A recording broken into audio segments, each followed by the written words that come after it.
Everyone, मैं doctor Meena via आज drawing and painting के सेकेंड ईयर की क्लास के लिए जो हमारा फर्स्ट पेपर है स्टडी फ्रॉम लाइफ, उसमें आपको हाथ बना के बता रही हूँ और उसमें कैसे शेडिंग वगैरह देते हैं वो आप देखिए। ये आपको बराबर अभ्यास करते रहना है। यदि आप एक ही तरह का हाथ, एक ही तरह का मतलब एक ही पोजीशन वाला हाथ भी कई बार बनाएंगे, उसके बाद भी आपको अभ्यास की ज़रूरत पड़ेगी। ये जो सब्जेक्ट है हमारा, इसमें जितना अभ्यास करेंगे उतना आप अच्छे से बना पाएंगे। बस अब देखिए, यहाँ से यहाँ आए हम, ये वाली उंगली हमारी बन रही है।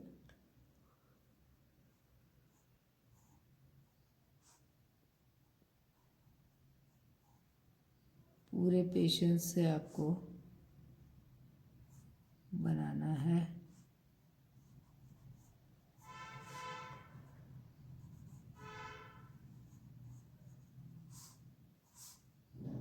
ये देखिए, आप इससे दूसरी वाली उंगली जो है, इससे यहाँ थोड़ा ऊपर की तरफ ये सलवटें आ रही है।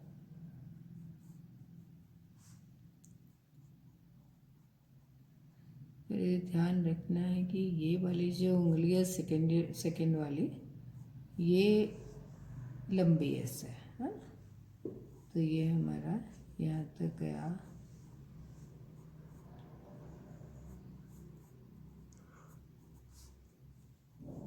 ये देखिए, थर्ड वाली उंगली थोड़ी नीचे दबी हुई है। अब अक्सर आप लोग क्या करते हैं, आपका मतलब पर्टिकुलर किसी एक के व्यक्ति की बात नहीं है, उसमें हम क्या करते हैं कि उंगलियां तीन चार बनानी, तीनों उंगलियां बनानी तो एक जैसे बना देते हैं, जबकि करना हमको क्या है कि हमको कैसे दिख रही है, कहाँ से कितनी छिपी हुई है, कहाँ से कितना क्लियर दिख रहा है, वो चीज़ देख करके फिर हमको ड्रॉ करना है।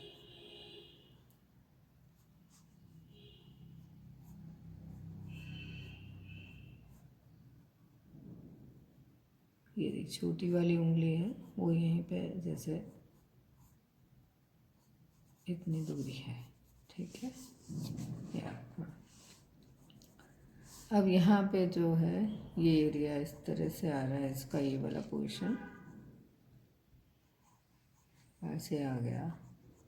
ये अंगूठा एकदम से मिला हुआ है, अंगूठे का ये जो है पोर्शन यहाँ आ रहा है, तो हम यहाँ से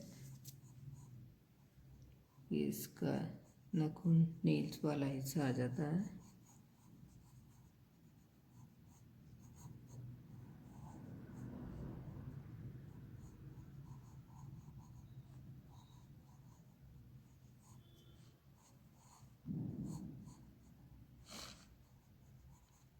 ये देखिए, ठीक है, ये आपका हो गया।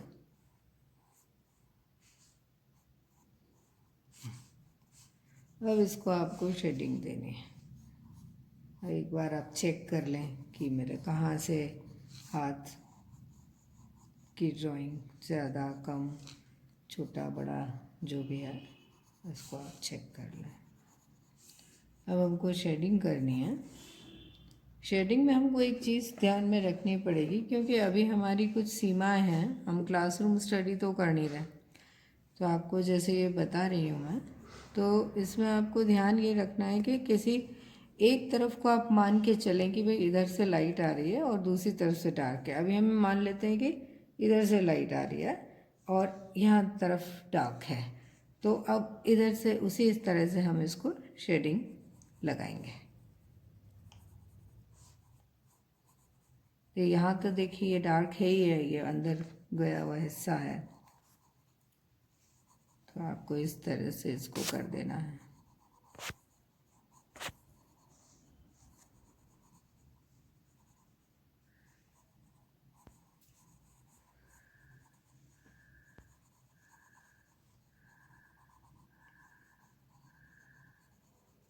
और इसको धीरे धीरे धीरे डेवलप करना है आपको, एकदम से गहरा नहीं बनाना है।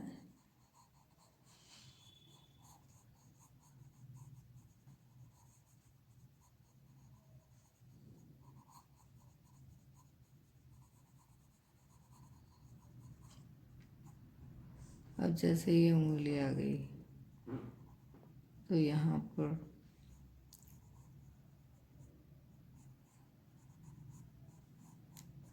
शेडिंग का मतलब कभी भी काला करना या गहरा करना नहीं है। छाया और प्रकाश यानी कि कहाँ छाया पड़ रही है और कहाँ रोशनी से कैसा दिख रहा है वो हमारे को बनाना है। और इससे इसमें 3 डायमेंशनल त्रिआयामी प्रभाव भी पैदा हो जाएगा।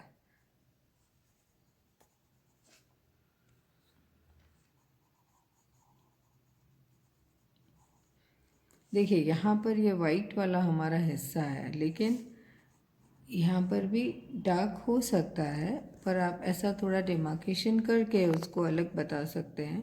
यदि यहाँ पर छाया पड़ रही तो वो हिस्सा भी थोड़ा डार्क बन सकता है, पर कितना होगा वो आपको देखना है कैसे लाइट एंड शेड हो रहा है। अब जैसे ये देखिए आप यहाँ पर ये आ रहा है हिस्सा थोड़ा डार्क है।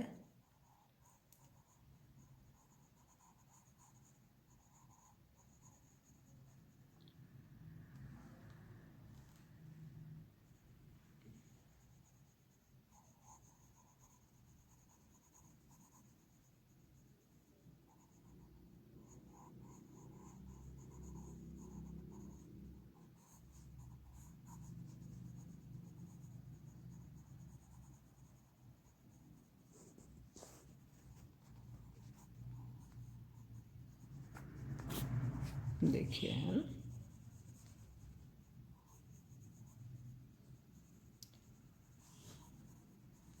आप यदि मन लगा के काम करेंगे तो आपको बहुत आनंद आएगा इसमें, और धीरे धीरे आपको बनाना भी आ जाएगा। आपको अभी लगता होगा कि ये बहुत मुश्किल है, पर ऐसा मुश्किल है नहीं है, बस ये अभ्यास मांगता है, ये बात पक्की है। यदि आप अभ्यास बराबर करेंगे तो वो तो हर चीज़ के लिए, यदि आप कोई गेम खेलते हैं तो उसमें भी जितना आप प्रैक्टिस करते हैं तो उतना परफेक्टली धीरे धीरे आप खेलने लगते हैं, और फिर उसके आपको सब चीज़ें भी बहुत माइन्यूटली समझ में आती है कि कहाँ क्या करने से क्या रिज़ल्ट रहेगा। तो सेम चीज़ इसमें भी है कि आप देखते रहें कि भाई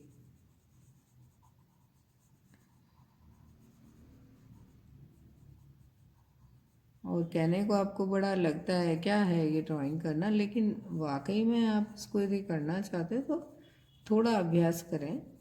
और थोड़े के मतलब ऐसा नहीं कि यानी आप एक साथ बैठ के खूब सारा काम कर लें, ये भी मैं नहीं कह रही हूँ। मतलब आप लगातार रेगुलर रहें और बराबर अभ्यास करते रहें, तो उससे आपको इम्प्रूवमेंट भी होगा, रिज़ल्ट अच्छा आएगा, और आपको जो चीज़ बड़ी लगती है ना कठिन, वो भी नहीं लगेगी।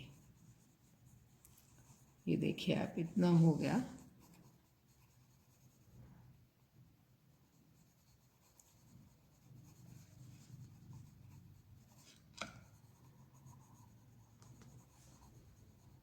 देखिए अभी तक मैंने रबर कहीं पर भी इरेज़र यूज़ नहीं किया है ना, तो आप बिना इरेज़र के कर सकते हैं। और एक कभी भी ये मत सोचिए कि एक बार में मेरा परफेक्ट बन जाएगा।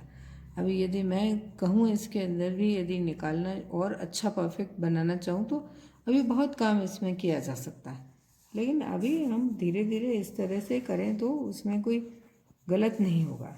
तो आप इस तरह से इसको डेवलप करें और कई सारे बनाएं, एक ही नहीं, एक ही है जैसे गलत हो गया फिर मिटाया, ऐसा नहीं, लगातार आप बनाते रहें। और आपके मैंने पहले भी कई बार कहा है कि आप चाहें तो इसको आप इस तरह से करें कि हाथ को प्रैक्टिस देने के लिए आपके रिस्ट घूमे, इसके लिए भी आप फर्श पे भी चॉक से लेकर के चॉक स्टिक से लेकर के अभ्यास कर सकते हैं, गोले बना सकते हैं, उससे आपके हाथ में स्ट्रेंथ आएगी। और फिर आप ये भी जैसे जो भी आपको बनाना है ऑब्जेक्ट या आपको जो भी फिगर बनाना है उसको भी कई कई तरह से बना सकते हैं।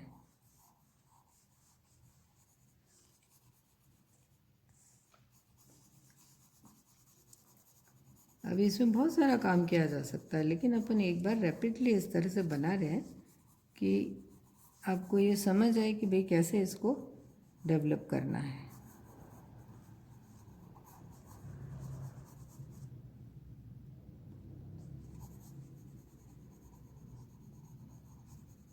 और ये जीता जागता आपका हाथ है, क्योंकि हमारे सामने लाइव मॉडल को बिठाया जाता है, तो आपको उस तरह से बनाना है।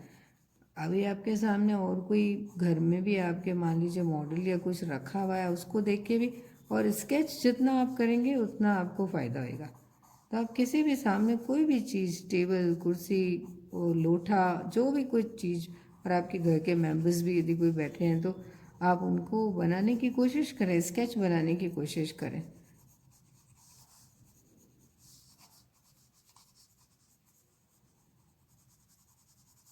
बस इस तरह से आपको डेवलप करते जाना है।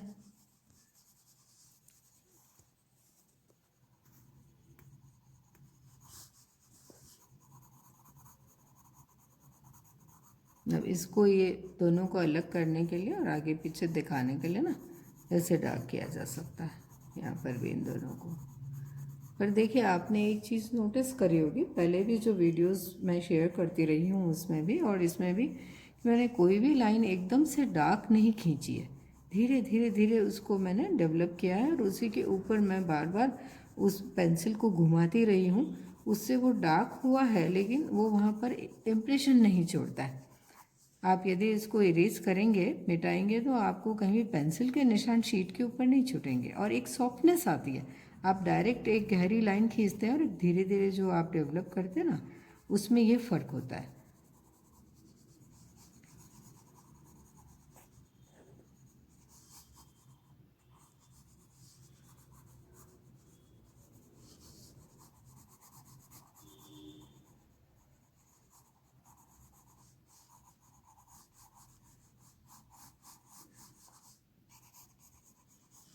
ये इस तरह से आप देखिए।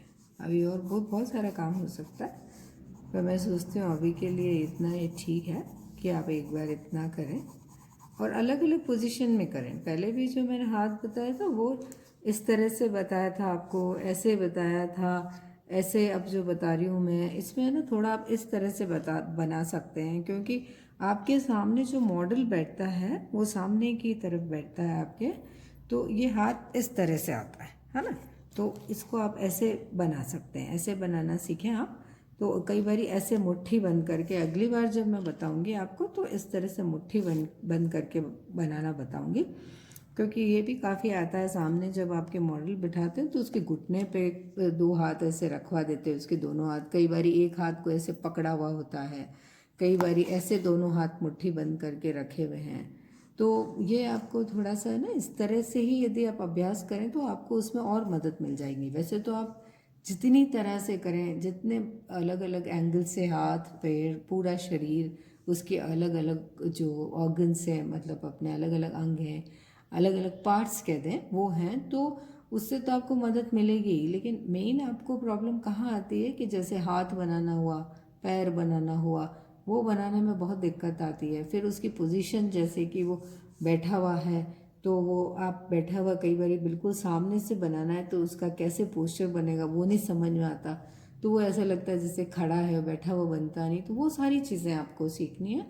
और अब आप एक बात तो बिल्कुल मान के चलिए कि अभी जो हमारी कोविड के कारण जो सिचुएशन चल रही है, उसमें आपको अभ्यास घर पे करना ही है। ये वैसे भी विषय ऐसा है कि हम इसके लिए आपको क्लास में तो पूरा बिल्कुल नहीं, पूरा सारे दिन बैठ के काम करा सकते, एक बार बता सकते हैं, लेकिन आप फिर घर जाके ही उसका अभ्यास करते हैं।